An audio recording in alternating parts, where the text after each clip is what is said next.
Good evening, ladies and gentlemen, and welcome to the Centre for International Governance Innovation. My name is Fred Kuntz, and I'm the Vice President of Public Affairs here at CG.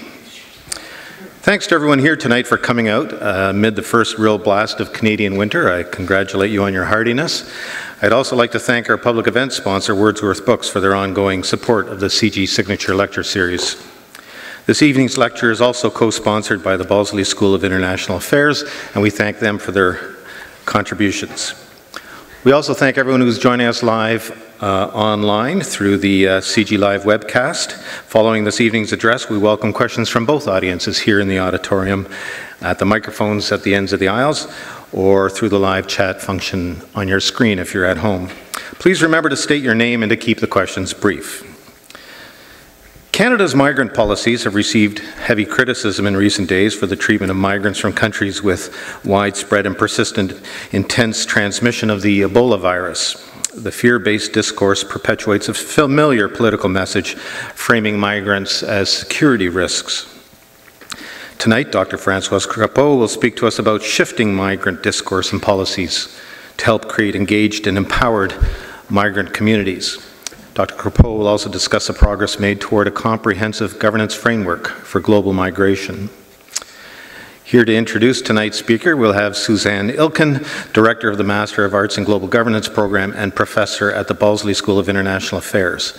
And following the lecture, Kim Rigel, Associate Professor at the Balsley School, will moderate the question and answer period. Suzanne Ilken teaches in the Department of Sociology and Legal Studies at the University of Waterloo, in addition to her roles at the BSIA. Her research interests include poverty and social policy, humanitarian aid and refugee camps, and social justice and citizenship rights. Kim Rigel is faculty of Wilfrid Laurier University and teaches in the Master of International Public Policy program at the Balsley School. She's also a research associate with Laurier's International Migration Research Center. We look forward to her moderation later in the evening. So please join me now in welcoming Suzanne to introduce the speaker.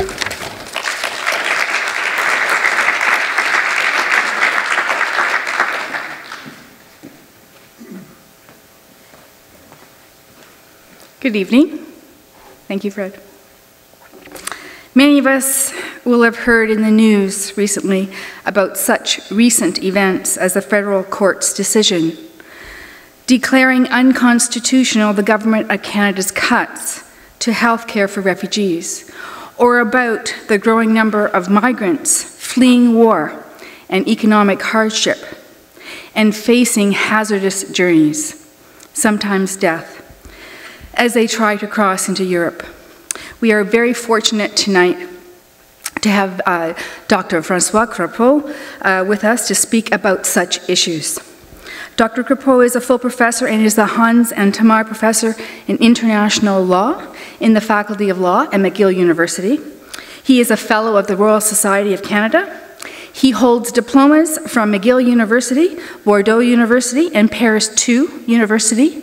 He received his PhD in law from Paris I University. In 2011, he received a long-term appointment as the United Nations Special Rapporteur on the Human Rights of Migrants. This special appointment was first created in 1999 by the UN Commission on Human Rights. Its main functions include examining ways to overcome the obstacles to the protection of the human rights of migrants, recognizing the particular vulnerability of women, children, and undocumented persons. Also, collecting information on the violations of the human rights of migrants, and recommending actions at national, regional, and international levels to eliminate violations of the human rights of migrants. Today, there are some 232 million migrants. Some are forced to migrate as a result of poverty, discrimination, natural disasters, enormous conflict, and massive social unrest. During migration, and especially when crossing borders, many face exploitation, abuse, and other human rights violations. Dr. Crépeau's work focuses on these kinds of migrant and human rights abuses. In his capacity as Special Rapporteur, he has studied the UN Millennium Development Goals with respect to marginalized migrant populations and the challenges they face in terms of human rights abuses.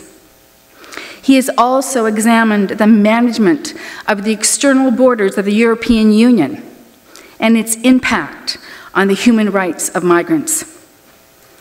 He held consultations with the European Union in Brussels and carried out visits to countries on both sides of the EU's external borders: Greece, Italy, Tunisia, and Turkey.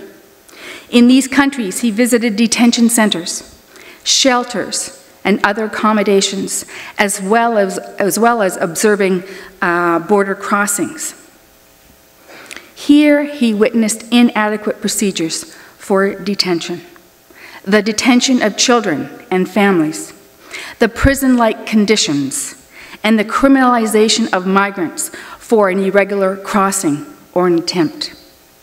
Dr. Crépeau's human rights work has emphasized that the increasing practice of migration detention within and outside the European Union is not automatically accompanied by the assurance of the legal guarantees and basic human rights protection for detainees.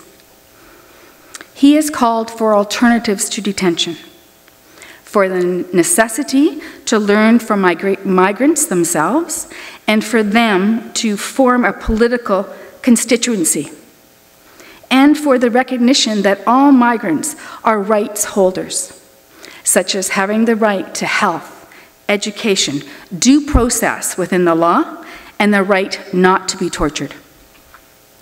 Dr. Crépeau has given many conference addresses.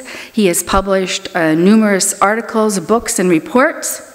His research has focused on migration control mechanisms, the boundary between security and migration, the interface between the rule of law and globalization, and the rights and freedoms of migrants.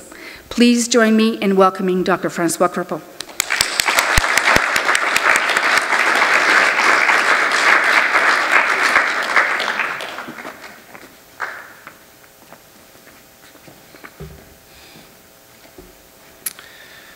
Many thanks, Susan, for this generous introduction.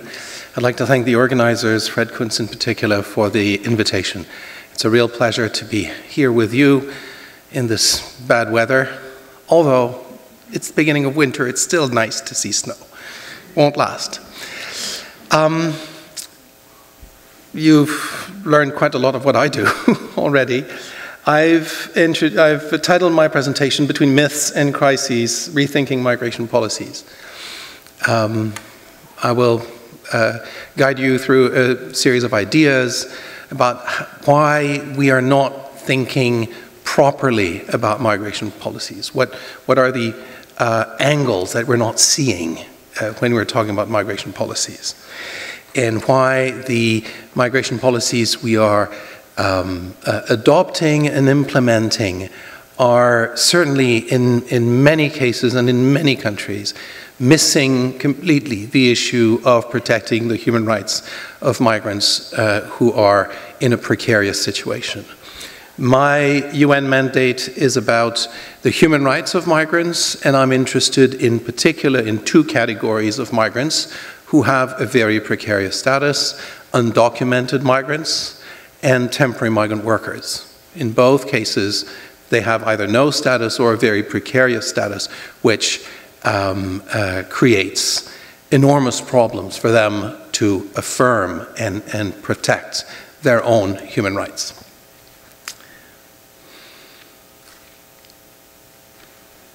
Am I doing this right? Is it on? No, it's not on. Got it. Yep. Very quickly, the first point I'd like to make is that we're all migrants. This is sort of counterintuitive. We say that we're a country of migrants, yes. But we don't think of ourselves individually as migrants. We think of ourselves as settled. Because migration is often a generational issue. But if I ask the question, and I'm asking it to you, and I do that quite often with audiences, how many of you live today in the city of birth of your 4 grandparents? I usually have 1 or 2 hands. Not many. We have an immigration, we all have in this room, I haven't seen 1 hand, we all have an immigration story from less than 2 generations. And if I ask the question about the country of origin of the 4 grandparents, I usually have 2/3 of the audience who don't raise their hand. We're all migrants, and we don't think, it's counterintuitive. We think migrants are the others. We are the settled people. Settlement is civilization, migration, nomadic behavior is not quite civilization. It's a transition period. In fact, and that's my point here, migration is the normal state of mankind. That's what we've done since we came out, since we all issued from that African mother of all of us 200,000 years ago. We all come down from one single woman in Africa 200,000 years ago. And we've migrated throughout the planet. We've colonized Australia 60,000 years ago. We've colonized Europe about 40,000 years ago. We came to America, the Americas about 16,000 years ago. And we've migrated. We always do that. We go on holidays, we go on pilgrimage, we do internships, we go to college, we always move. But we don't see ourselves as migrants. The migrants are the others, those we see on TV. And therefore migration is not the exception. It's settlement, which is the exception. We don't really consider that, but that's something that we should start thinking about. And this means that migration can't be stopped. Migration is in our genes. That's who we are. And it can't be stopped. It can be slowed, it can be diverted, but it can't be stopped. And there is somewhere here a contradiction with the dominant political discourse that we hear. Because up till now, there are democracy and development differentials on this planet. And people will always go to where there is less security and less economic stability, to places where they think they have better opportunities for themselves and their children. And this is just a normal and natural human behavior. And we'll have to adapt to this idea. My second point is that migrants have rights. That's also counterintuitive. I had a meeting with a very well-known French-Canadian journalist of Radio-Canada who had been correspondent in Washington and Paris. He was a star. And he was doing this piece on undocumented migrants in Montreal. And I told him, well, migrants benefit from the Canadian Charter of Rights and Freedoms. And he turns around and says, how come they benefit from the Canadian Charter of Rights and Freedoms? I thought they were illegals. So if this star journalist of Radio-Canada didn't get it, it's counterintuitive for many of us. Migrants have all the rights, the fundamental rights of the citizen, because we're all humans, and except 2, the right to vote and be elected, and the right to enter and stay in the country. These are 2 rights which are reserved to citizens in the Canadian Charter of Rights and Freedoms, as well as in the International Covenant on Civil and Political Rights. All other rights are for everyone, without exception. This includes the right to equality, being treated the same. Which means that if we create distinctions based on nationality or immigration status, we have to justify it. Otherwise, it is a discrimination, and it is forbidden in international law and in constitutional law. So there's a right there for migrants as for everyone else. This doesn't mean that we all have the same entitlements in terms of government programs. I don't have the right to my pension. I don't fit the age criteria yet. It's coming, but not yet. I don't have the right to prenatal care. I'm not a woman, and I'm not pregnant.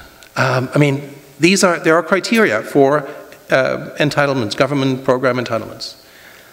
But the fundamental rights, we are all on the same plane except for those 2 limited rights that I've mentioned. And this stems from the idea that the migrant's dignity is not different from ours. The idea that we can't be tortured, the idea that we must be treated equally unless there's a good reason for it, and the one who wants to treat us unequally has to prove it. That we have the right to, due process, that we have the right to an education. Why should migrant kids not have the right to go to school?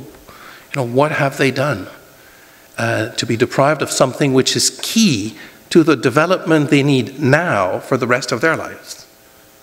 We can't say, oh, when they'll get back home, they'll have their education. No, it's now they need to learn to write and read and count. The third idea is that irregular migration is not a crime. It is portrayed as a crime in the political discourse.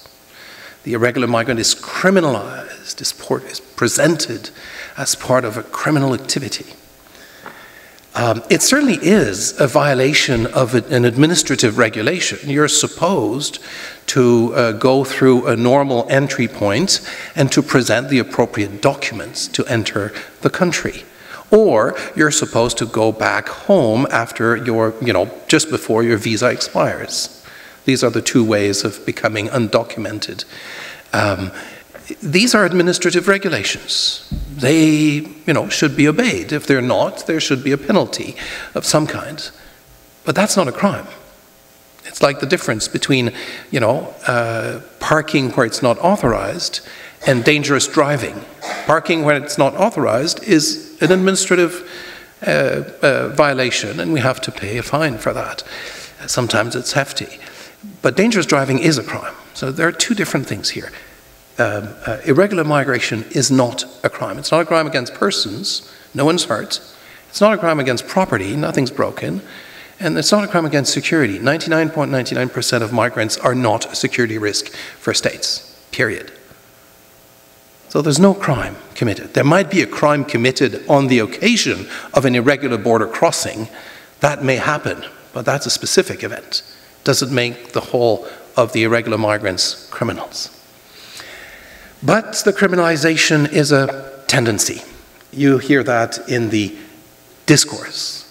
Now, it's a tendency which is part of a much bigger tendency, which political scientists have called the securitization of the public space.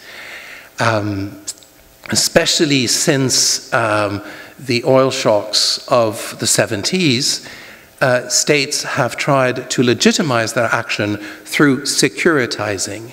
And now we're talking about energy security, water security, climate security, immigration. Everything is securitized because that's a way of legitimizing government action.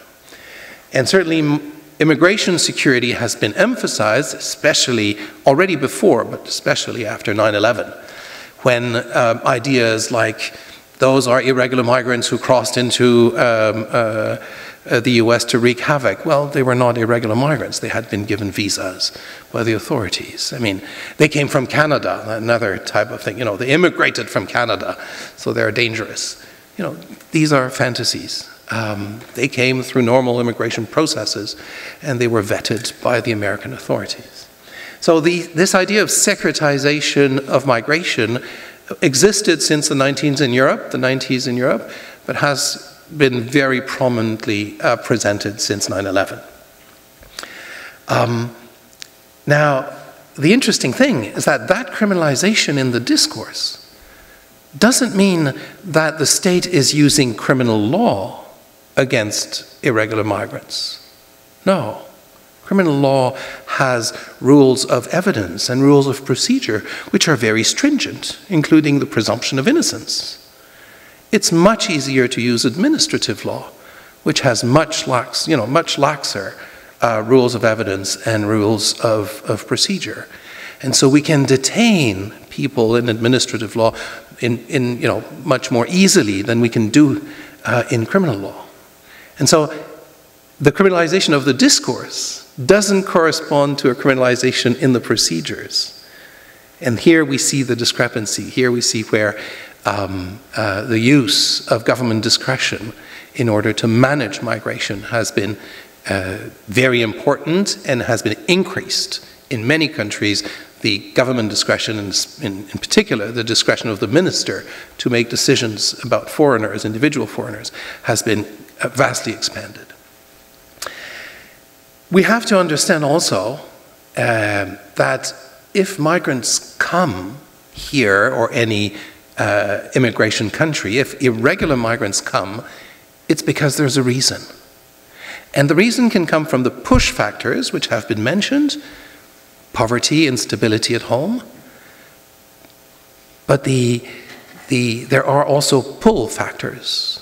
And one big pull factor in most countries of immigration are underground labor markets in many sectors of the economy. In Canada, certainly, in agriculture, in construction, in caregiving, and in hospitality, we employ hundreds of thousands of irregular migrants. In other countries, in fisheries and in the mining industry, also millions of irregular migrants are being employed. And when I say employed, I often mean exploited. We have tolerated in our countries underground labor markets that constitute a form of subsidy to industries which would not be competitive otherwise. You know, what should be the cost of your strawberry basket in June if it was picked by, you know, our children? Let's imagine our children at student age, and they are offered to go pick strawberries in the north of Quebec. How much would they ask per hour? And how much are the irregular migrants paid? So there's an issue here. We have accepted that many of our industries survive because of the exploitation of irregular migrants. And they know that they have a job, so they come for that. If we were to reduce those underground labor markets, we would reduce the pull factor. We would not eliminate irregular migration, but would reduce the pull factor. And we're not doing this for the moment. And by not doing this, we are co-responsible of the irregular migration that comes to Canada. Now, I haven't heard any country of the global north taking responsibility or co-responsibility for irregular migration. It's always them coming to us to take our jobs. It's never us, you know, allowing them to come and hoping that they would come. And certainly the employers that need them to exploit them hope that they will come and that they will be able to cross the borders.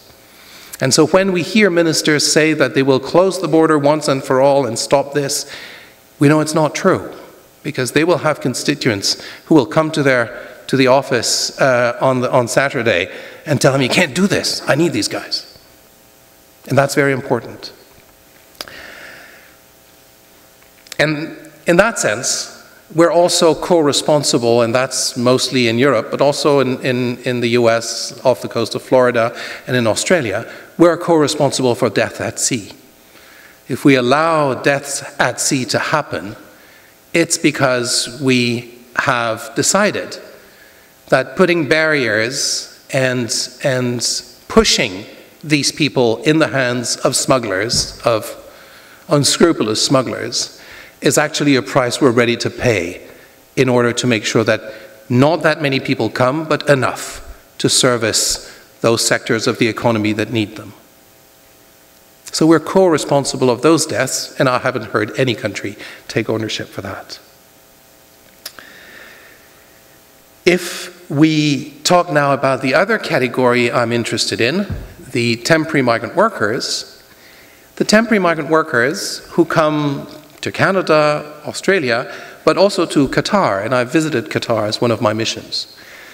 In Qatar, you have 250,000 citizens and 1.8 million temporary migrant workers. That's 87% of the population are temporary migrant workers, including bankers, lawyers, doctors, nurses, engineers. They're all temporary migrant workers. Well, they have different social capitals, depending on who they are. I'm sure that a lawyer and a doctor have more social capital than the construction worker or the maid, but they're all on a temporary migrant worker status that has to be renewed every year. In Canada, we have a temporary migrant worker program, in Australia as well, in the UK, in Europe, in many.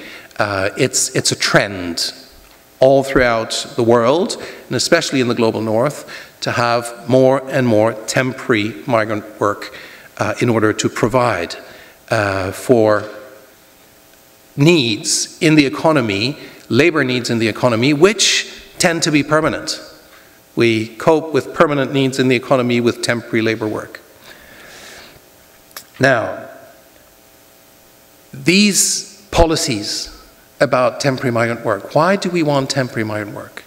We want temporary migrant work for targeted employment, targeted jobs, and we want them at the lower cost, at the lowest cost possible. And that is what the temporary migrant work program provides.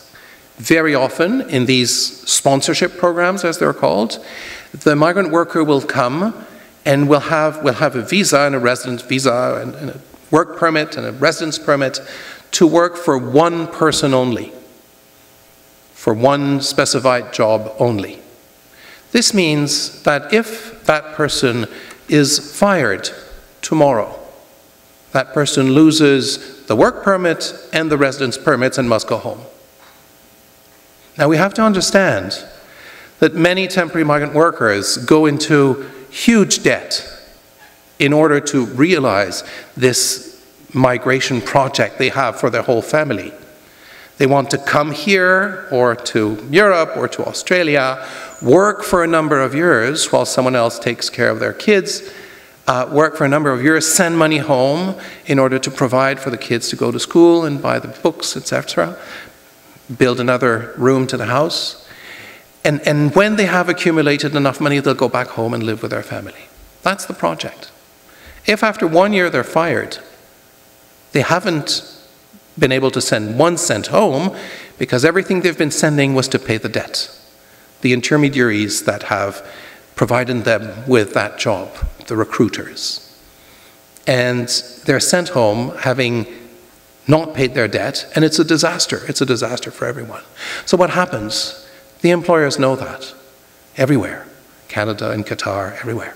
The employers know that, and the employers will take advantage of that and will ask them to do things that they shouldn't be asked to do, like work 7 days a week, like work from 7 in the morning to 11 at night, like work in 2 houses. Maids are often asked to work in the parents' house and then in the daughter's house and have several jobs at the same time.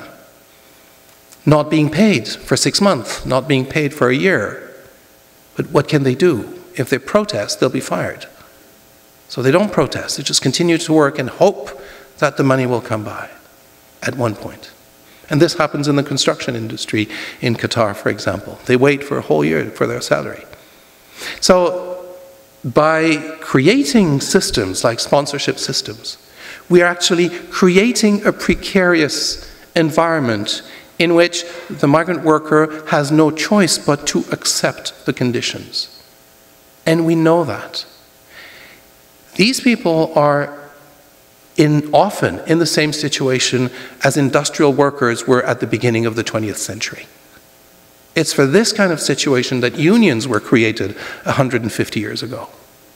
And we still have recreated that today in our midst. And we are now preventing, for example, in Quebec at present, there's a bill that would prevent agricultural workers from unionizing. Interesting. And we know that. This is something that has been studied by social science. We are responsible for creating a system that is based on exploitation. It doesn't verge on, on slavery as it does maybe in Qatar in many cases. But still, there's lots of exploitation and there's lots of misery and lots of people who are going back home with a broken migration dream and a huge debts. One of the reasons why we have a situation like this is because we have irresponsible political discourses about migration. And when I say irresponsible, I mean technically irresponsible. I don't mean that all politicians are irresponsible by nature. That's not my point. democracies are good at representing citizens. We have MPs, members of parliament, and we are represented. Foreigners are not. Electoral democracies, and we can't criticize because it's the best system that we've ever invented to govern ourselves. But electoral democracies have a blind angle, have a black spot. Electoral democracies cannot represent foreigners. In Switzerland, 24% of the population is foreign. They pay taxes, not much, mind you. They obey the law. They live in Switzerland sometimes for decades. They never vote. They never participate in public debates. In Canada, we have that to a lesser degree, but we have that certainly for temporary migrant workers who may be working in our midst for long periods of time and still never have access to any kind of public participation. So the issue here is that, especially for migrants in a precarious situation, like undocumented migrants and temporary migrant workers, we have to understand that they live in fear. They live in fear of being detected, detained, and deported. And the systems that we have established to employ them are counting on this. That's where the exploitation is possible. It's because they fear speaking up. They fear protesting. They don't mobilize. They barely want to touch unions with a 10-foot pole because they fear being detected. They fear, sticking their neck out.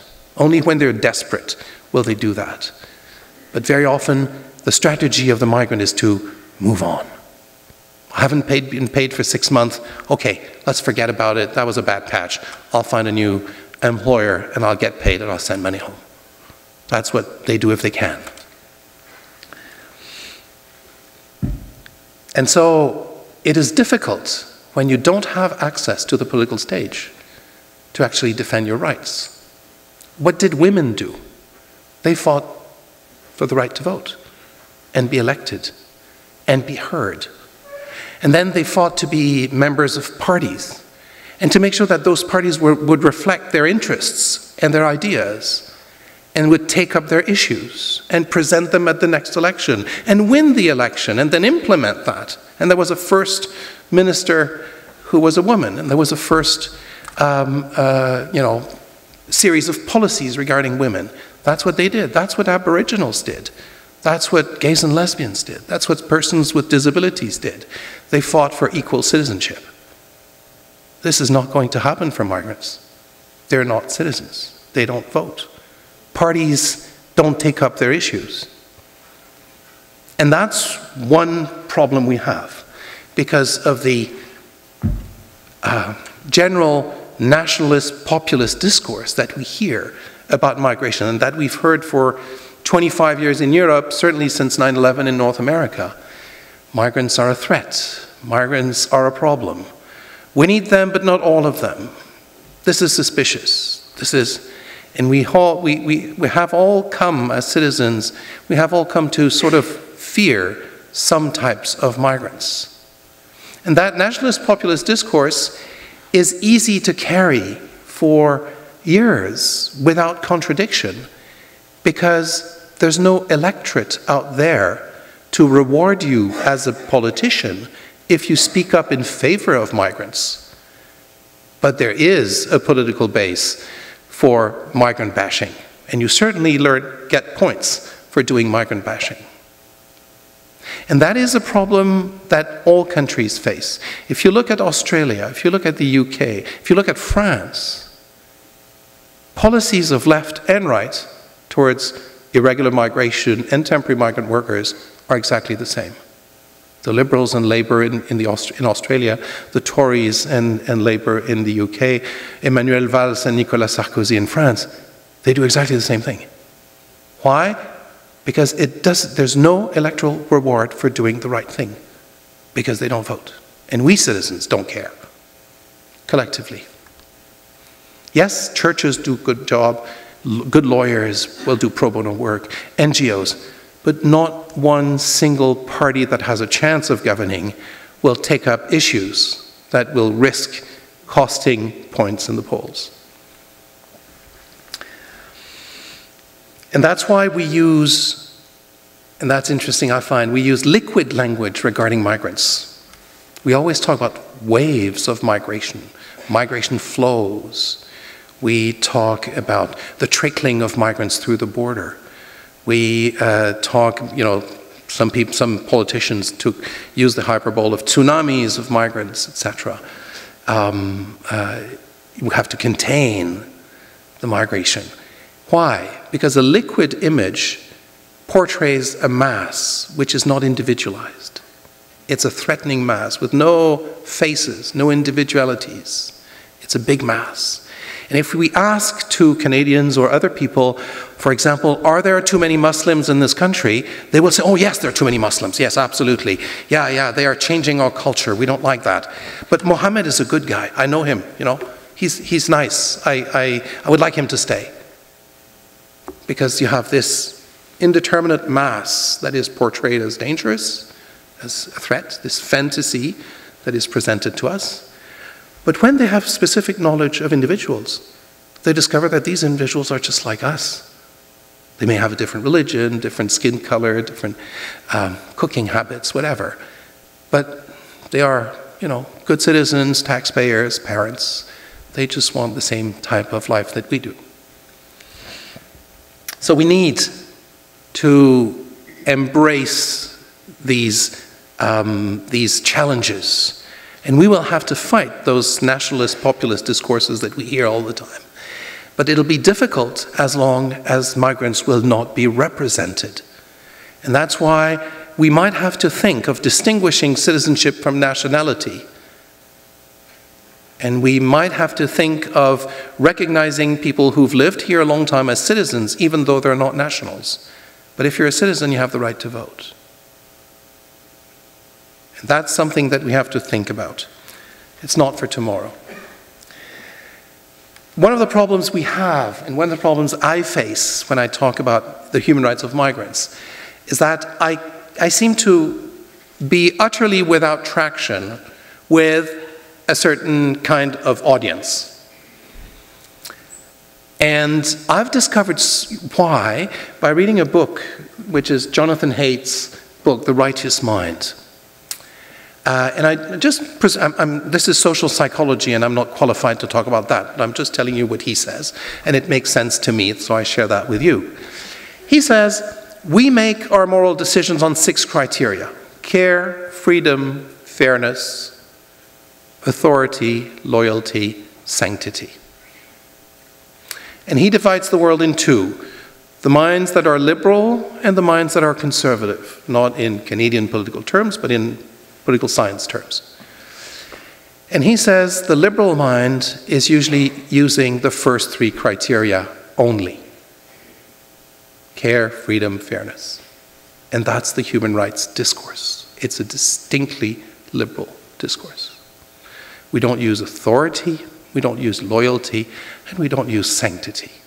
Conservative minds use all 6 criteria. And we can understand, if we look at the American debate, the authority argument is that they've broken the law. Why should we reward them with amnesty? Loyalty, why give them access to citizenship? I mean, they've shown their disloyalty to the state by breaking the law. And sanctity is the fact that in much faith-based conservative outfits who care and have very good support for migrants and refugees, those policies are based on charity, not on rights. And that's part of according to Jonathan Haidt, it's part of the conservative mind. And so, by reading this, I understood that my human rights discourse did not address the authority argument, the loyalty argument, and the sanctity argument. And we, liberals, and I clearly qualify as a liberal, will have to recognize that and include that in our discourse if we want to be heard by a good part of the population. And up till now, we haven't really been able to do that. One of the ways through which we should be able to do it is by promoting the fact that migrants would speak with their own voice, and that that voice would be heard. At the moment it can't, because there's no political space for that. We talk about migrants. We make policies about migrants. We know that. You know the slogan of persons with disabilities? Nothing about us without us? Well, this is what happens for migrants all the time. All migration policies are made about migrants without migrants. They never participate in the elaboration and implementation of policies except by being detained and deported. So we are going to have to allow them to speak up and participate in that public debate in one way or another.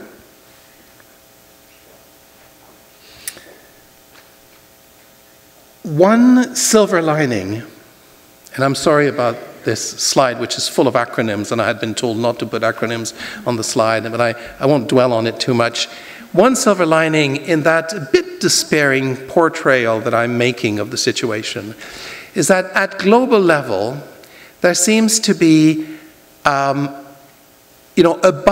the toxic national debates that we're having in each of our countries, there seem to be a better understanding of the situation at the UN, but also outside the UN between states, at the EU up to a certain point, the European Union level as well. These are levels where there's no election coming in the next 6 months, and we can discuss differently if we have the assurance that whatever we say will not come back to haunt us in the next election. So we have a series of fora where states get together to discuss migration issues, especially the Global Forum on Migration and Development, GFMD, where 150 states now come together every year to discuss good practices and lessons learned, including on integration, including on border control, including on many things. And they try to understand what the others do and how they do well and how they do less well and why. And they invite people from academia, and they invite people like me who have a mandate on human rights issues, and they invite people from business communities to talk to them about what type of migrants they need and why and how. And in those discussions, which have started in 2006, it's 8 years old.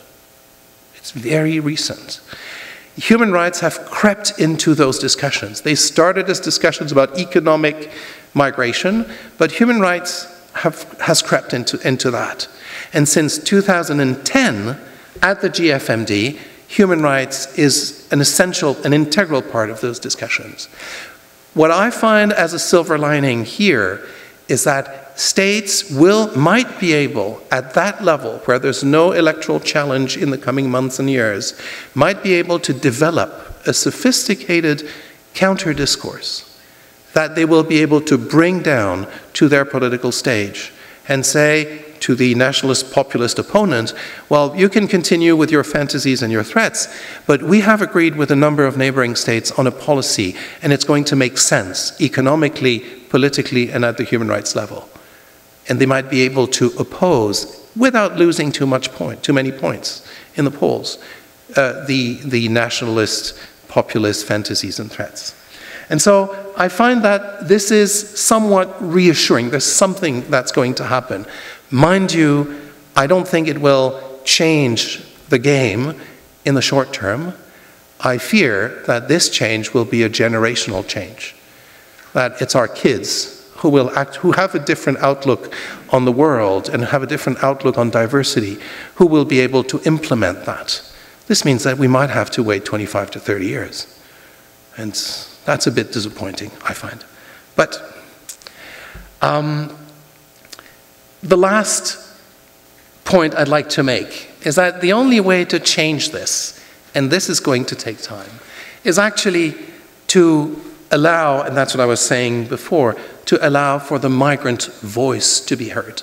Migrants are being, and when I'm saying migrants, I'm saying undocumented migrants and temporary migrant workers, vulnerable, precarious migrants, are being silenced by the systems, by the precariousness in which we have put them.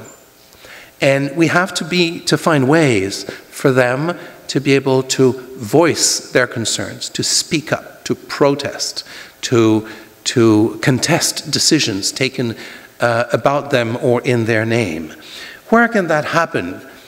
In our democracies, a contemporary democracy is made of certainly representation, but also human rights guarantees and the rule of law.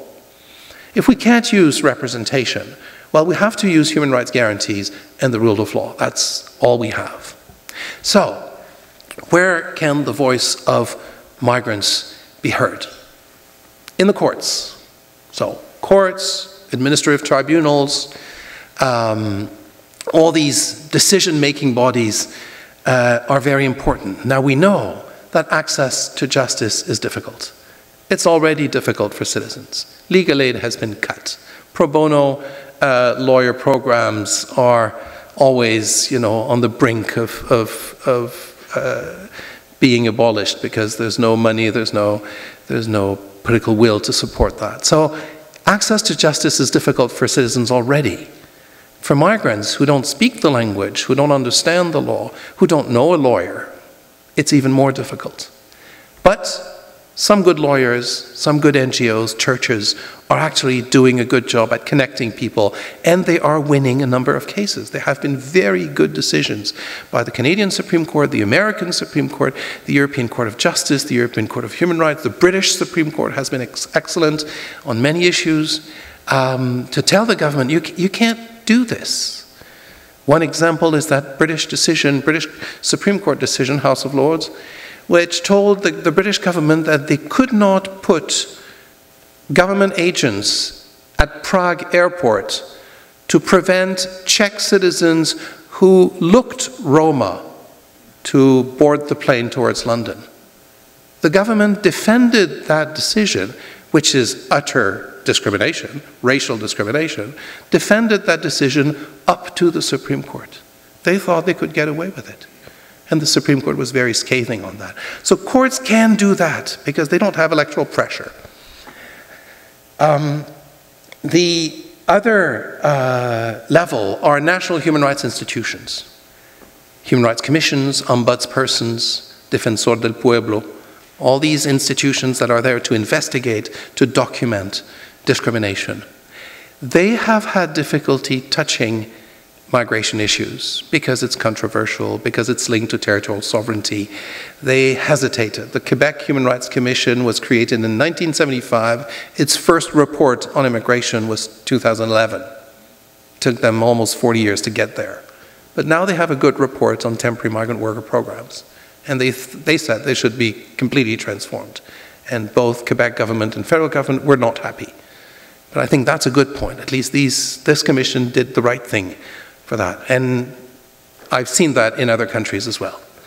What I've seen also is that during the debt crisis of the past few years, many human rights commissions in Europe, for example, have simply lost their budget, can't do anything anymore. So they have been emasculated. What else do we have? We have NGOs, we have churches, we have unions. Unions are interested in migrant workers now. Unions are interested in migrant workers because migrant workers are actually today what industrial workers were 140 years ago. They are people who have no voice and who need to be, to get together to find their voice and fight for better work conditions, for better pay, for regular pay, etc. That's what unions are, and unions are interested because they've lost quite a lot of membership in the past years, and suddenly they find this pool of future due-paying members. And they're interested. For a long time they were not, because this was, especially for undocumented migrants, this was unfair competition to their members. They thought so. This is not the case anymore. Unions are interested, and we've seen that in many countries. Again, it's very recent, past 10 years at the most. But we can go even further than that. One problem we have is that migrants, vulnerable migrants in a precarious situation, fear talking to the authorities, generally, because they could be detected, detained, and deported. And we have to give them confidence that talking to the authorities about their issues is actually something they can do without fear of being detected, detained, and deported. For example, labor inspectors. If you work in an environment that is unsafe or unhealthy, you might phone the labor inspector to ask them to come and check whether this workplace fits the regulations, because you have sufficient social capital to risk angering your employer on that, but it's your right. Migrants won't do that if the first reflex of labor inspectors is to check immigration papers. So in Quebec, for example, I know that labor inspectors do look for irregular migrants. And so they're never caught by migrants who work in unhealthy or unsafe conditions. And we should prohibit immigration inspectors from checking immigration papers. That's not their job. We have immigration enforcement for that. And they should do their job as well. And I'm not saying that they should not do their job. Immigration enforcement is there to enforce immigration laws. They should be well trained, they should be well provided for, they should be gender sensitive, human rights sensitive, but they have to implement their mission. But it's not the mission of a labor inspector to check immigration papers. It's a labor inspector should check health and safety regulations, should check that the place is safe for the workers. Same thing for social workers. Same thing for school directors, healthcare workers. Healthcare workers almost everywhere in Canada refuse to denounce undocumented migrants. Why? Because if they start doing it, undocumented migrants will not come back to the hospital, to the clinic, to their office. And they will end up in an emergency room when it's way too late to do anything. And that's not the result that healthcare workers want. So healthcare workers don't want to denounce these people. Many municipal police forces in the US have requested their municipal authorities to prohibit them from asking immigration papers. Why? Because municipal police forces have a mission: serve and protect, law and order. They want to be able to work with the community to fight crime. They want an undocumented migrant to not fear calling the police when there are gunshots next door, or when there's family violence at home, or when there's violence against children. They want to be able to work with these people. If you have in any American city or Canadian city 15% of the population that will never call the police, well, you have a problem. You have a community police problem. You don't have the trust of the community. And that's why these municipal forces have asked the municipal authorities, for political, nationalist, populist reasons, the states of Alabama and Arizona have passed laws to prohibit the cities from prohibiting their police force from asking for immigration papers. Interesting how this plays out. But that's what the police forces have been asking. They want to work with the community. So that's what I call firewalls. Firewalls between public services and immigration enforcement, to allow the voice of the migrant to reach the authorities and to allow these authorities to do something which is within their mission. And this does not prevent immigration enforcement from doing its job. You had a good example here in Ontario a few weeks ago about Transport Ontario stopping cars on the roadside to check for a technical defect in the cars. And when they saw a pickup truck with many dark-skinned men, they called their CBSA friends, which were on the roadside a little farther, to check their immigration papers. There was a big hullabaloo here, and after a few weeks, Transport Ontario said that they were severing all cooperation links with CBSA, the Canadian Border Services Agency. To me, this is a firewall. Suddenly, Transport Ontario was risking seeing pickup trucks trying to evade the control. And that's a dangerous thing to do. The objective of Transport Ontario is to check cars, not to be an auxiliary to immigration enforcement. And that's what I call firewalls. And this exists. Portugal was very proud of announcing, when I presented my report a year and a half ago to the Human Rights Council, Portugal was very proud of saying that they had in the Ministry of Social Affairs, they had a database of all children of undocumented migrants so that they could provide services, money, resources to schools and hospitals for them, and that this database was inaccessible to immigration enforcement. And they said, this is a firewall, and we're very proud of it because it works. It works. In Montreal, if you want to register a kid to school, you have to show your immigration papers. Otherwise, you can't register, contrary to what happens, for example, in Toronto.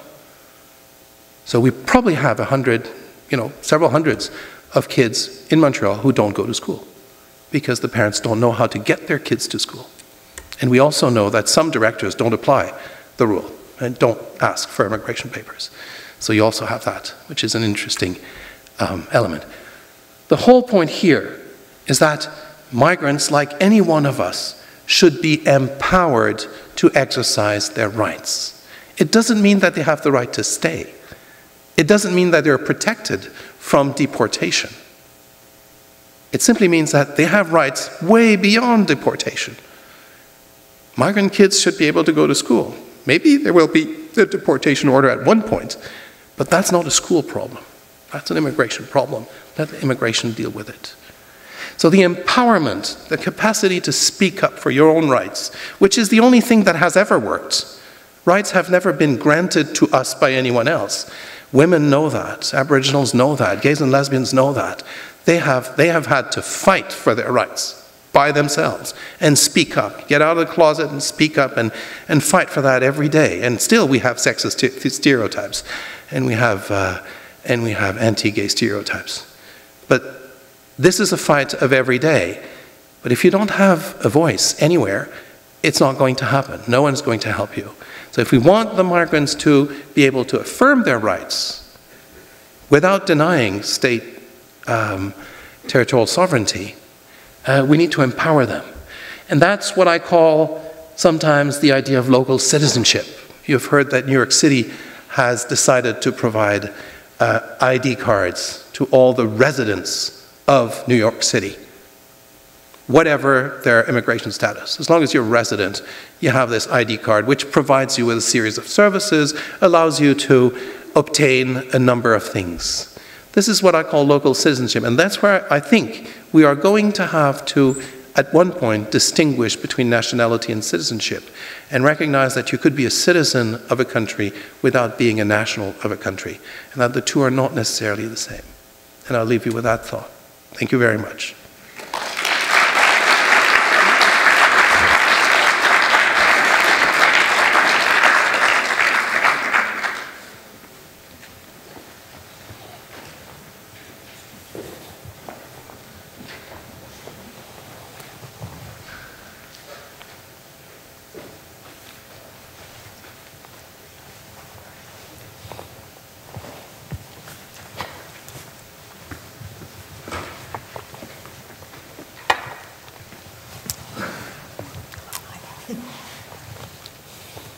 Thank you very much, Professor Crépeau, for a wonderful talk, very powerful, very stimulating talk. Hopefully it's going to encourage lots of questions.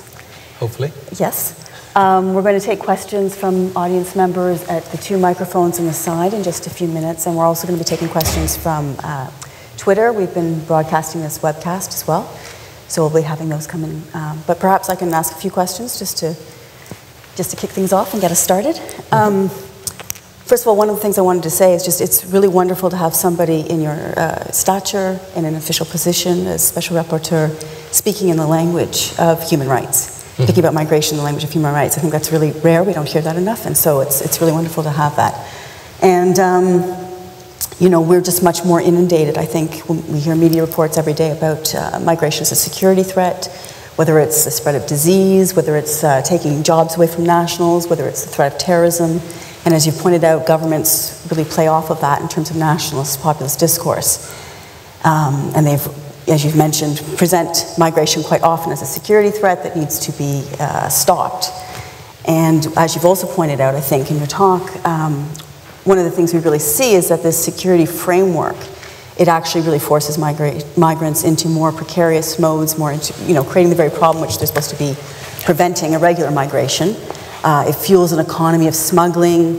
It strengthens economic sectors, which really, as you've pointed out, benefit from the low wages of migrant labor, from the exploitation of migrant labor.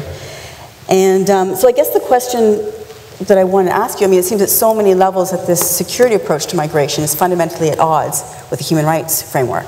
And so I'm just wondering, in terms of your own personal role as Special Rapporteur, what is it that you, when you meet government officials, what is it that you say, what is it that you can do to really shift their way of approaching migration from one of security to human rights? I wish I knew.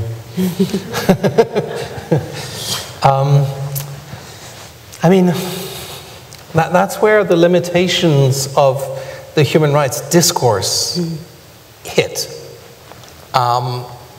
I often feel that I'm politely listened to and not heard. What I often do is I try to stress what the grassroots people in the country whom I meet when I do visits, what the grassroots people are doing, how there is a solidarity movement that has emerged, how people are helping, how there are lawyers that are doing a great job at helping these people obtain statuses.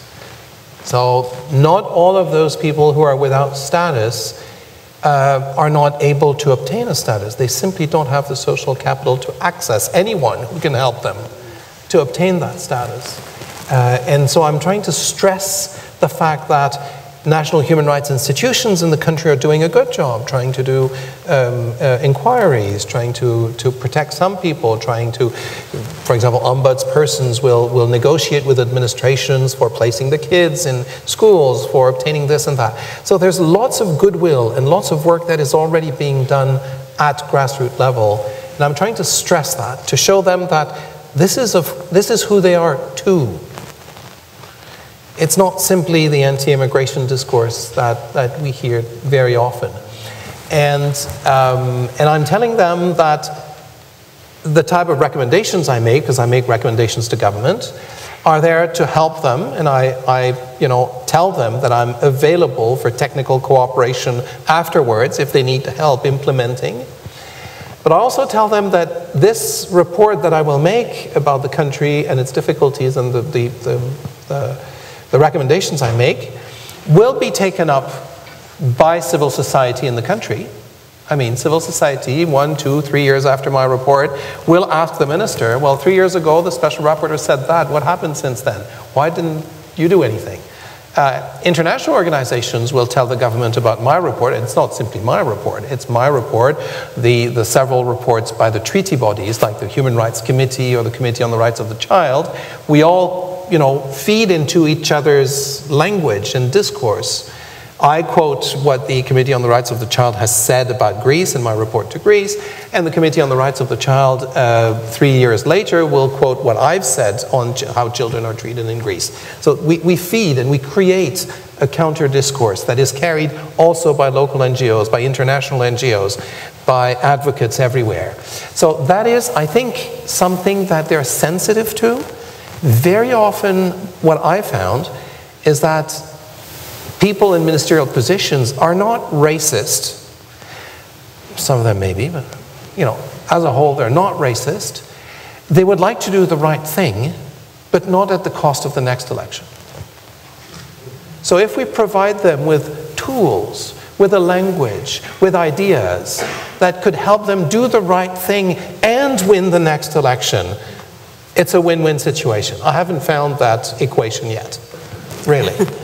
But certainly I can bring forward a number of things. I can tell them that they have allies. I can tell them that there is good work being done, that more things can be done. So that's what I'm trying to do. Unfortunately, if I deal with a democratic country, I might be able to mobilize, some political parties, not many. If you are in an undemocratic country like Qatar, for example, well, it obeys completely different rules in terms of how political decisions are taken, and that's more difficult. Okay, great, thank you. Another question, I know you didn't have time to touch on it a lot tonight, so maybe I ask you that, is about the deaths at sea and crossing the Mediterranean Sea. I've just come back from Lesbos, one of the islands off of Turkey, Greek island, and one of the things that I think you've talked about, which really struck me, is the way that as part of this global migration system, we also have the European system, and the way this is really based on forcing border countries like Greece to pick up a certain burden of controlling the borders of the EU, and through the Dublin system, of course, of having refugees have to apply at the first country they enter into. And of course, we know countries like Greece, particularly after the economic crisis, are just really incapable of dealing with this. And when you see the amount of people coming through on that particular, very small site, I think I was told 2,000 people had come through in October, which is just huge. They don't have the capacity to actually even deal with that. And, it is amazing to see the community, the local community there, taking care of that and helping the migrants. But I guess one of the questions that I'm wondering is, so we see this system and we see then there's a kind of, people are coming through the southern Mediterranean, and we see this is leading to increased deaths at sea, shipwrecks. I think lots of people know about the Lampedusa last year in October, where at least 366 migrants died at sea. And then there was recently, 2 weeks ago, off of the coast of Istanbul, a boat with 27 people. So this is something we're hearing much more. And so on the one hand, we have institutes like the International Organization of Migration that just produced that recent report on fatal journeys, in which it's noting the alarming problem of deaths at sea. I think they're saying that some 3,000 in this past year have died at sea, and that's up from 700 in 2013. So it's a huge alarming note, and they're calling for something needing to be done. And at the same side, we have countries like the UK who have just said, recently that we're not going to support search and rescue teams across the Mediterranean. So I'm wondering what you see with this kind of impasse. What's the way forward? What should the EU be doing? What should the international community be doing? What should we as citizens be doing in terms of really preventing further tragedies like this from happening? Yeah. During the 50s and 60s, millions of Africans, essentially North Africans, crossed the Mediterranean, and there was not one single death. And we can't say that in the 50s and 60s there were no borders. I mean, there was even, you had to change your whole wallet of, the currency every time you crossed the border in Europe. You had to go from liras to florins to francs to Deutschmark all the time. Borders meant something, and there were border guards. But it was not forbidden to cross the Mediterranean. You took the ferry in Algiers and you just, disembarked in Marseille. And you were controlled, your papers were controlled, but it was not forbidden for you to come. You may not have the right to work, you may not have the right to stay more than 3 months because you're a visitor, but it was not forbidden to come. So people didn't die. They just took the ferry. Nowadays, states have decided that they have to control immigration, and in order to do that, they have erected barriers, saying that, no, you can't take the ferry anymore, nor the plane. Can't do that. It's over. So what do people do? Well, people still do come, because they need to come, because we need them to, our underground labor markets in particular, and they do come. And so, paradoxically, in the name of controlling borders, erecting barriers, we have actually lost the control of the border, because the control of the border is in the hands of the smugglers. The big wall that was built between Mexico and the US hasn't prevented 50,000 youth from Central America to come to the US last summer. We put a big wall and it doesn't work. And it cannot work. Democratic borders are porous. I have yet to hear one single politician say that. It's, people will come. If we want to regain control of the border, we should allow them to come, organize the ferries, register them, have them pay the money to get on the ferry, and then we control. Then we know. We know who's there. We know for how long. And they know that they have the right to be there. They don't fear the authorities. I had this interesting anecdote, which I told you before, about being on the beaches of Djibouti. Djibouti is across from Yemen, and there's the Strait of Bab el-Mandeb in between. It's about 35 nautical miles. And it is the point of passage of it was 2 years ago, it has diminished a bit, but it was the point of passage of about 100,000 people who were going to become irregular migrants in Saudi Arabia for the most part, coming from Eritrea, Somalia, Ethiopia, Djibouti. And all this was run by smugglers. And it was estimated that on the 100,000, about 10% were dying every year in the Strait, because it's treacherous waters. And so I was on this beach with someone from the International Organization for Migration next to me, and I said, but why don't your organization buy 4 Norwegian ferries, and you establish a system to cross here? You know, that would mean that instead of paying 5,000 euros to the smugglers, they would pay 100 euros per person to get on the ferry. But that would also mean that they would queue up. And during their time of queuing up, you check their papers, you check if people are in need of protection, in need of health care, you check if there are minors that are in need of protection, you check if there are people who are victims of trafficking. You know, you check all this. And we know who goes across, and we know they arrive safely. And you would have saved already 10,000 lives just by doing this, and the system could, you know, fund itself. You know, if 100 euros is not enough, you know, make it 300 euros, 500 euros. It's still 10 times less than the 5,000 euros they're paying now. Why don't you do that? And the answer was a little smile of silence, and then, I don't think the member states of IOM would approve. That was it. There's no political will to facilitate mobility, when mobility is the only answer. If you facilitate mobility and control it, because you ask for papers, but people are not. Remember how the border between Canada and the US was when we were young. I'm talking to those of my generation here. You remember the only question that the American border guard would ask? No? All Canadians? Go. I was at, my parents had a cottage near Phillipsburg, which is the border crossing, and that was the only question that was asked. All Canadians? Go. Period. Facilitating, maybe we should do a little more than that, but facilitating border crossing, facilitating mobility, controlling mobility, but facilitating it. That's the way. And that's what I'm telling European governments. If you want less deaths in the Mediterranean, let people come. Control that, but let them come. At the moment, the control of the crossing of the Mediterranean is not in your hands. It's in the hands of the mafias. If you want to take back from the mafias, you have to kill their business model.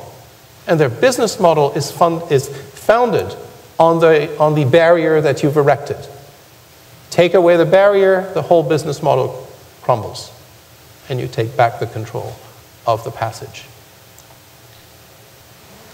I don't think any one of them is ready to do that now. I just hope that this will instill an idea that can grow over the years and finally convince a few people, maybe years from now, maybe our kids will do that. Who knows? And you're going to be working on this and producing another report on this issue. Yeah, exactly. I'm going to, in December, I'm going to Italy and Malta, and I'm going to, in February, I'll be going to Spain and to Brussels to discuss with European authorities. And I want to produce a report on deaths at sea in the Mediterranean in order to provide this new commission that will have taken hold, that will have taken power in Brussels, with a series of ideas as they are beginning to plan their work for the coming period. Super, thank you. We'll look forward to reading that. Yeah. Maybe we can get some questions from audience members. I would ask you to come down to the microphone. And if you can briefly state your name and just identify yourself, that would be great. And maybe while people are coming down to ask questions, I can just take one from the Twitter here. What role can diasporas play in empowering migrants and breaking down fear of the other? That's a very good question. Yes. Very good question. I take it here that diasporas are people, that the way the question is phrased, that diasporas are actually people who are of X origin but are now citizens, or a group of people who are mixed, who have gained citizenship. Part of them have gained citizenship, part of them have permanent residence status, etc. I think that diasporas can do a lot in order to establish mechanisms to help people of the same origin obtain status, retain status, regain status, and that mobilizing those diasporas is important. The reason why in the US we actually have a real debate, a real political debate, and we really have one side that wants to protect the human rights of a number of undocumented migrants, is precisely because we have a diaspora. I mean, out of the 11 million undocumented migrants in the US, between 8 and 9 are Mexicans.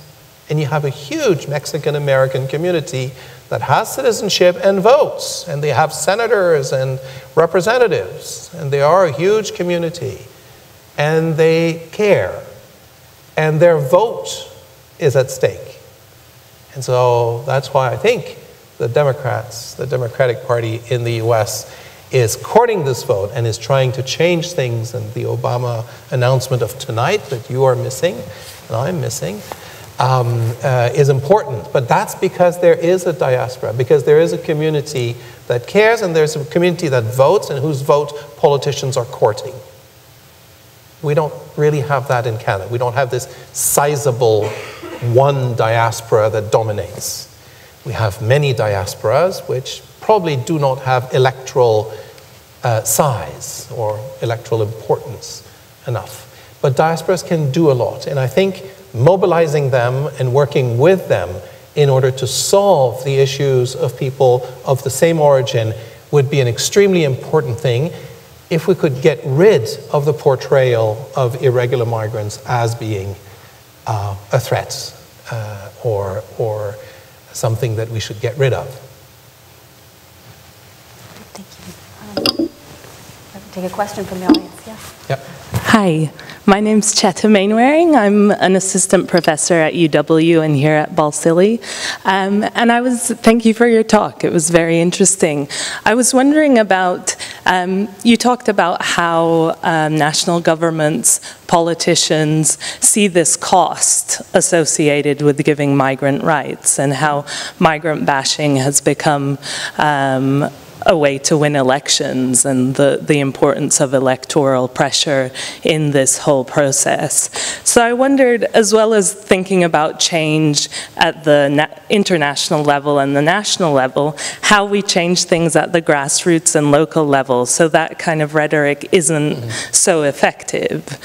So I suppose my questions are, why do you think it's so effective, and how can we change that? I think that's something that I've partly addressed by the idea of local citizenship, for example. The fact that cities are actually interested in working with the whole of the community.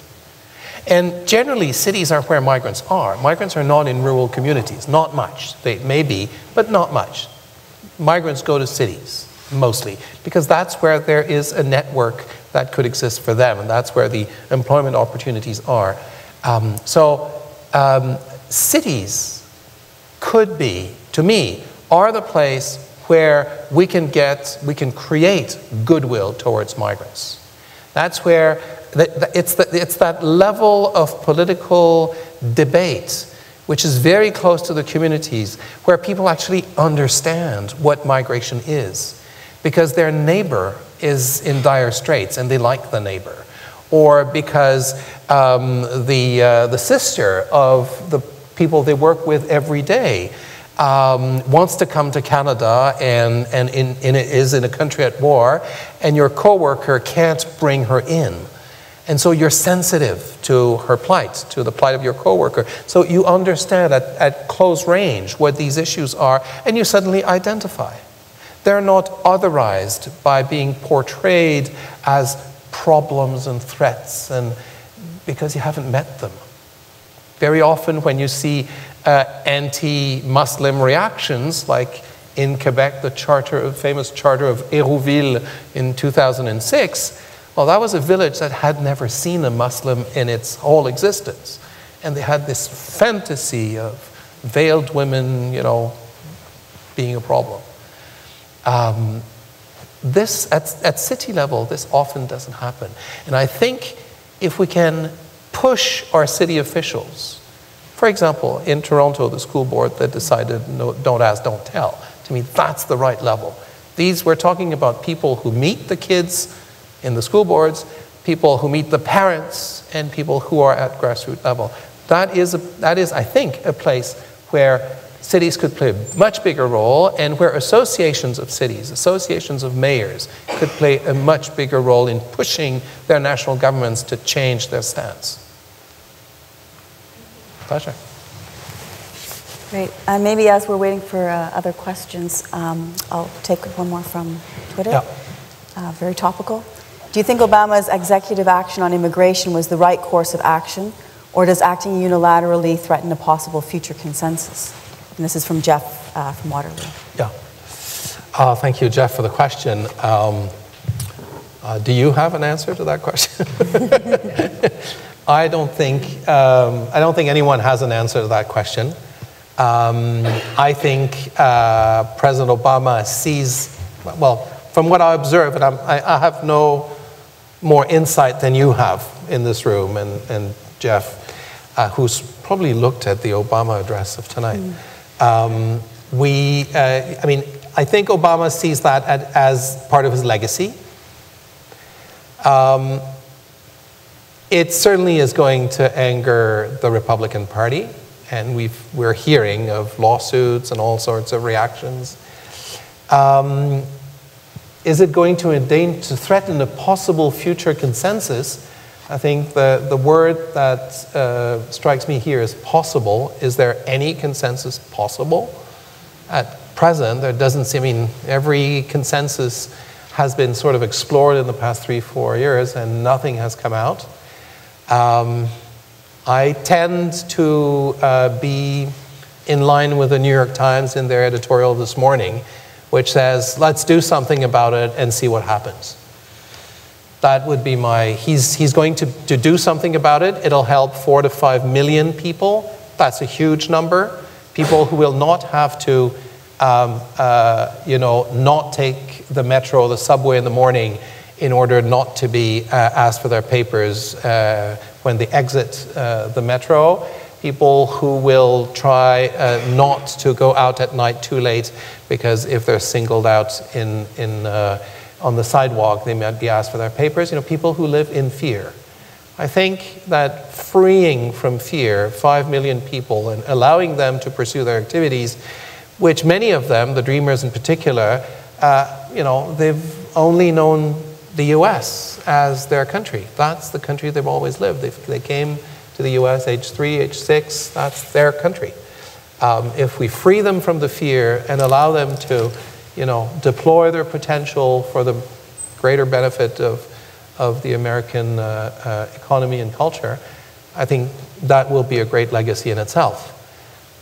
Whether it creates a further rift between the two parties, I think is, doesn't add much to the present situation anyway. The funny story I've heard, which I've told you already before the conference, is that one of the funny reactions to this was Obama must really hate Hillary Clinton because he's going to leave that mess on her lap, as she will be trying to obtain fight for the presidency if she is on the Democratic ticket. So, well, that was a funny reaction. I think we have one more coming down. There's one more question here.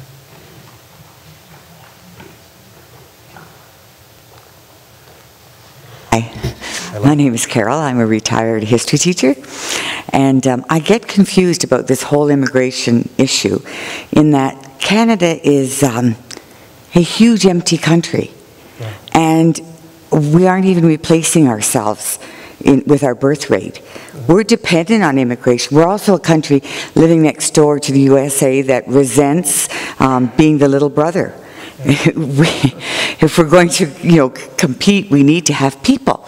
So I just don't understand why we aren't encouraging immigration. am I just being too naive here? Thank you for the question. I think your question illustrates quite well the discrepancy between what politicians say and what social science tells us. I mean, politicians repeat constantly what, for example, Jean-Marie Le Pen said 30 years ago about France. He said, 2 million immigrants, 2 million unemployed. Meaning, if we throw them out, we'll have full employment. It's a ridiculous idea in economic terms. It doesn't make sense. It's, you know, and all social sciences have demonstrated in the past 30 years that migrants don't take jobs. They create jobs, except for specific pockets, usually at the bottom of the scale. But apart from those specific pockets, migrants who come don't take jobs, they create jobs. Yet, this is what we hear. And I'm convinced that the majority of the population of the global north is convinced that too many immigrants will take jobs. Social science says the contrary. And we can't get politicians to acknowledge that. And I repeat, as long as the voices of migrants themselves will not be heard, we will not be able to dispel those stereotypes, those myths, those fantasies. Like we had myths and fantasies about women. Women can't drive. Women are too emotional to be CEO. Women shouldn't be conducting orchestras. You know, stupid things that we thought were true collectively. And it's been demonstrated by women doing the country than what we thought that it's not true.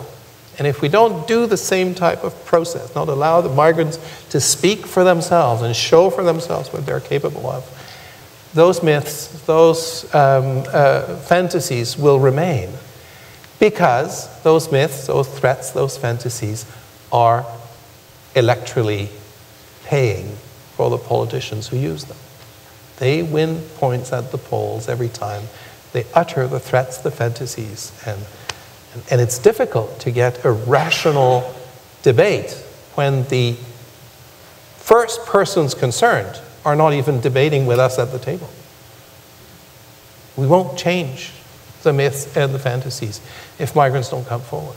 And that's why I think we need to help them find their voice, and we need to have people who carry their voice so that we can say the contrary of what politicians are saying everywhere to win our votes. I'm a bit hopeful in the sense that I think that the media, and I'm not thinking about Fox News or the conservative or the Republican-led media in the US, but I would say the mainstream public media in Canada, in the US, the BBC, in Deutsche Welle, Radio France, all these public media, I think they've got the message. I think they're much more sophisticated today in their approach to immigration issues than they were 10 years ago. 10 years ago, they didn't know anything. They would ask stupid questions, like my star journalist of Radio-Canada. You know, why are the migrants benefiting from the charter? I thought they were illegals. You know, that's pretty stupid for someone who's so highly regarded. But I think he wouldn't say that today. I think the media is much more sophisticated today, has a better grasp. It doesn't prevent the media from being politically oriented, but if you take mainstream media, I think it's much better than it used to be. I've participated, for example, recently in a 3-day training program for top-level executives, and that means, you know, head of Europe division, head of Arabic division of Al Jazeera. And it was organized by the International Labor Organization. And it was 3 days of training of their top executives throughout the world on temporary migrant work and how to deal with that. Why? Because Al Jazeera is interested in the Gulf region, and in the Gulf region you have millions of temporary migrant workers who are very badly exploited, and they wanted to get better at reporting this. That gives me hope. If the media can report better, if those voices, if the voices of those migrants who are exploited can be, sent to us viewers through a better, more sophisticated media discourse, I think we're making progress. Perhaps we have time for 2 more questions. Jenna? Hi there. Thank you very much. I'm Jenna Hennebree, the Director of the International Migration Research Center here at Balsillie School. You talk about this idea of local citizenship and the idea that we can have solutions at local levels, right? Yep. So is that because you've sort of given up at the international levels? We have the International Convention on the Rights of Migrant Workers and Their Families, and it's signed by mostly sending countries, right? We know this.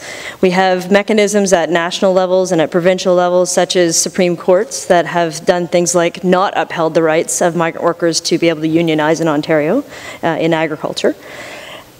So we have local mechanisms. So is the solution then access at the local level? If it is, then are you not concerned about the differentiation between access to services, social protections, and rights?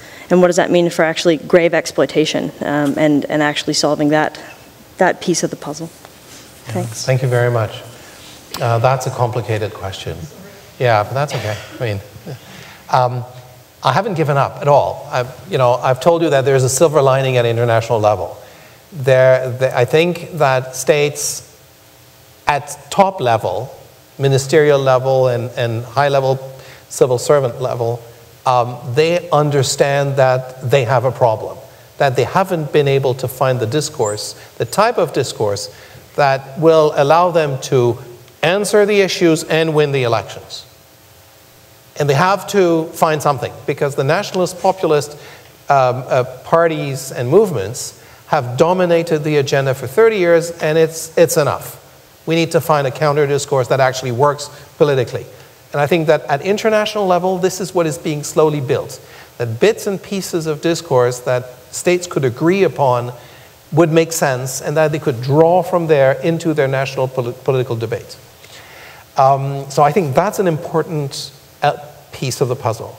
At local level, I think there's so much goodwill from civil society, but also from local officials who actually know the people they're dealing with, be they police officers or welfare agents or whomever. They know the people, they know the families they're dealing with. Social workers know the families they're dealing with. And they're not really interested in their immigration status, except if the immigration status has an impact on their health or on their socialization, for kids, for example. Same thing for school. School teachers are not interested in the immigration status of the kids. They want the kids to grow, and to grow healthy and intelligent and brilliant and develop their capacities. And I think we should draw upon that. We should draw from that. The problem we have is that we haven't found a way to represent those people at national level. And we have here an electoral system, which is the best system we've ever invented, so let's not criticize it too much, but which does not represent the people that are at stake here. And that's a sizable population. So we have something here which is key. I mean, the political stage in our countries are an important stage in terms of defining who you are and what happens to you.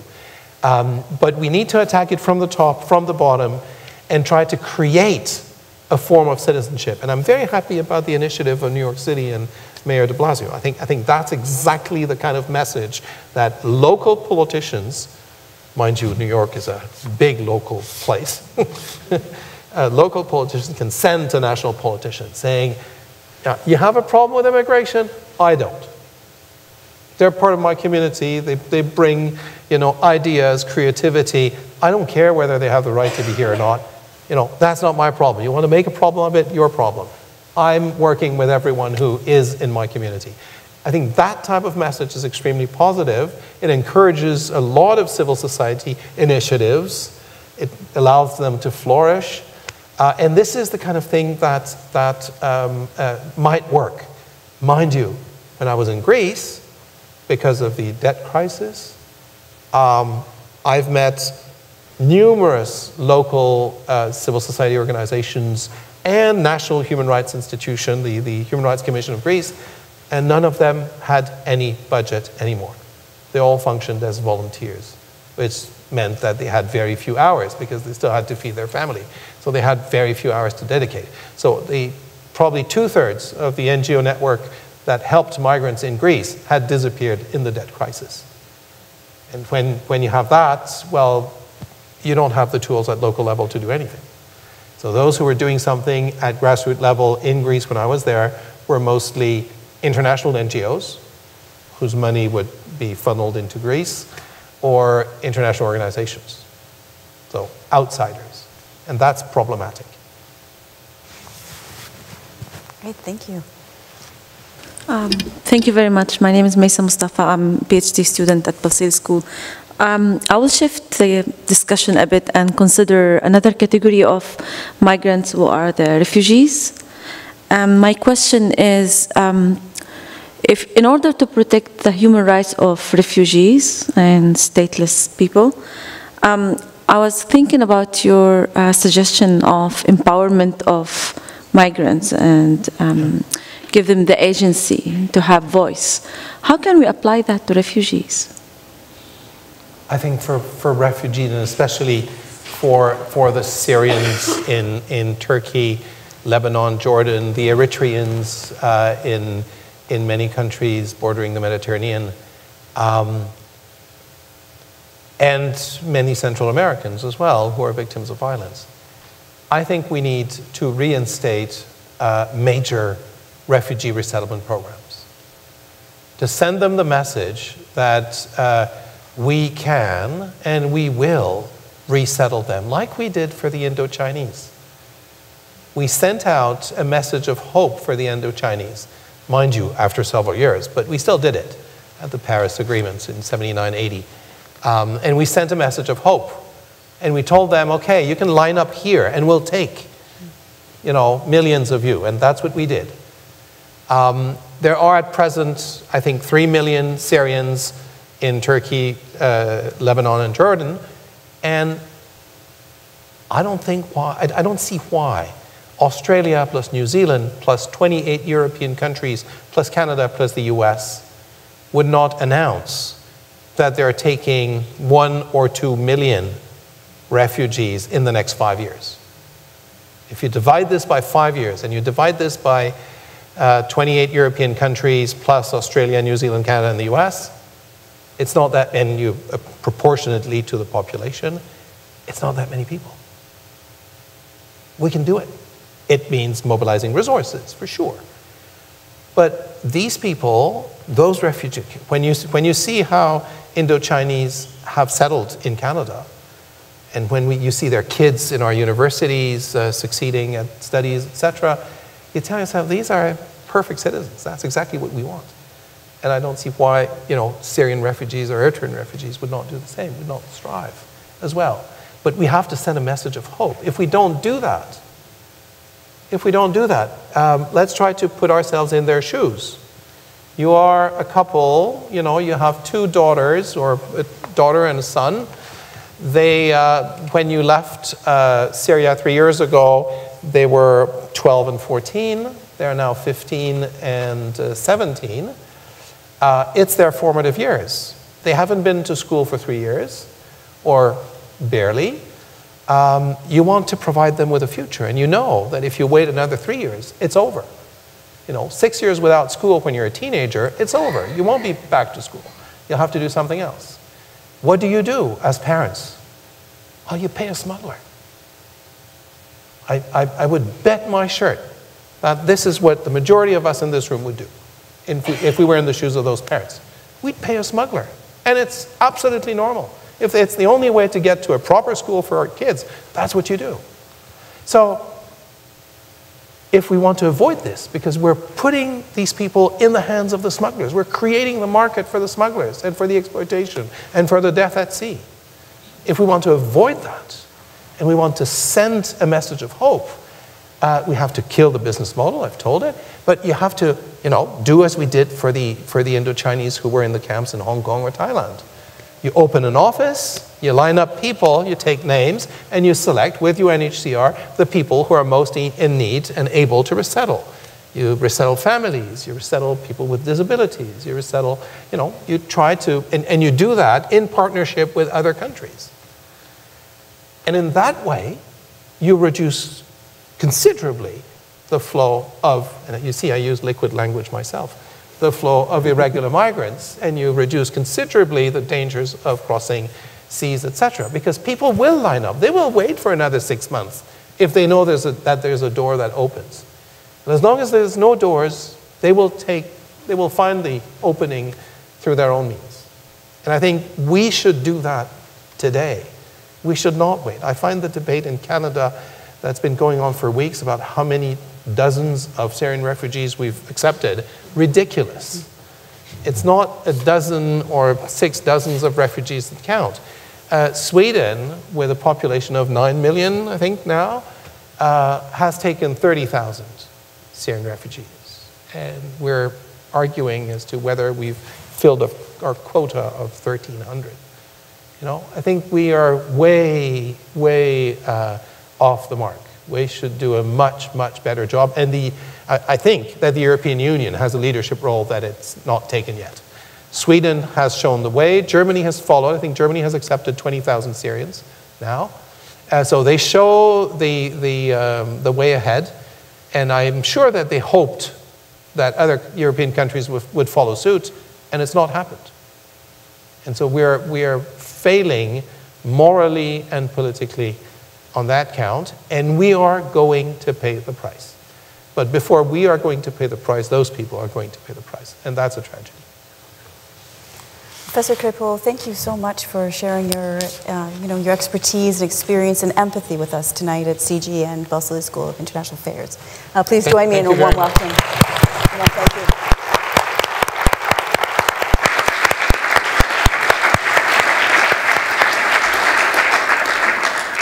Thank you very much. A few quick comments before we adjourn. First of all, I'd like to thank everyone who participated tonight, Suzanne Ilkin, the introducer, Kim Rigel, the moderator, the Balsillie School for making this night possible, and especially then, again, Dr. Crépeau, you helped to dispel the myths of migrants and pointed out that they have human rights. You are a very worthy recipient of the title of UN Rapporteur because you're a very clear communicator. You pointed out that we're all migrants in some sense of the word, born in one place, living in another, traveling. And I think you also helped us to make a journey in our view tonight of migrants, helped us to see them as ourselves with all the attendant human rights. So thank you again for all of that and to the entire group.